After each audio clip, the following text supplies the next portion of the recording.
It has been a long, difficult month. Many things this month challenged our trust or our faith in our governments, and it showed the evil, empirical behavior of with the use of falsehoods and lies by our so-called leader for the whole world to again witness. But most looked away.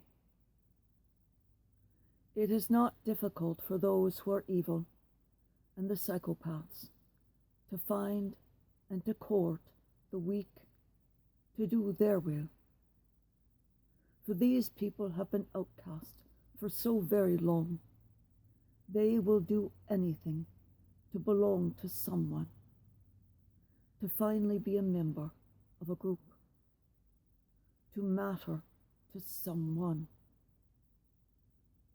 The outcasts will even commit murder to become a member, to belong, to become a part. But once they've done the evil for the group, they find that they were only a convenience, not a potential friend, not a member. That is how gangs reel in the parentless children. We are your family now. That is how child molesters groom and hold their victims for decades. I love you more than anyone else ever will or can. Look at our false, synthetic, insensitive, self-obsessed society that is throwing away half of the children, while the other half are so entitled. They think you should chew their food and then thank them for that opportunity. Evil takes advantage of those you neglect. Evil doesn't have to work very hard. There are hundreds of throwaway children in every school that has a school population of over 1,000 students. They have no parental involvement.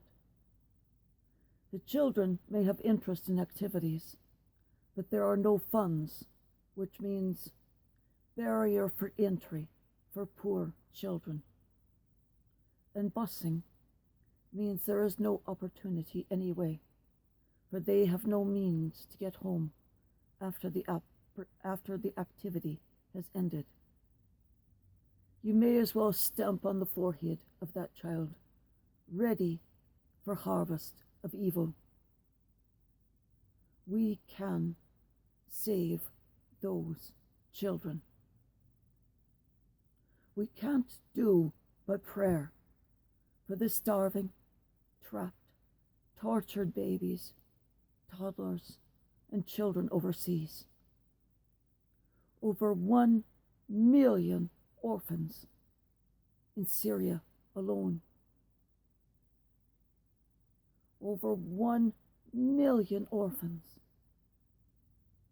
Over 3 million starving children in Yemen. Over 1,000 die every week, according to the numerous NGOs that have been kicked out, or that have a few workers still inside, but without any supplies getting in. Then there is the South Sudan, where the orphan children are sold. The thousands on the Mexican border. The millions in South America, made orphans by the drug gangs. But we don't care about them, do we? Can we? You can save those in your city, in your school district, in your school. Set up a fund, even a GoFundMe account, so no child is ever excluded from an activity for want of a bloody fee. Set up another fund to pay off all lunch debts. So there is never lunch shaming of a child in the so-called richest country of the world, in which the greatest number of children suffer malnutrition than any other country in the developed or the undeveloped countries, and where the greatest number of women die postpartum than anywhere else in the world.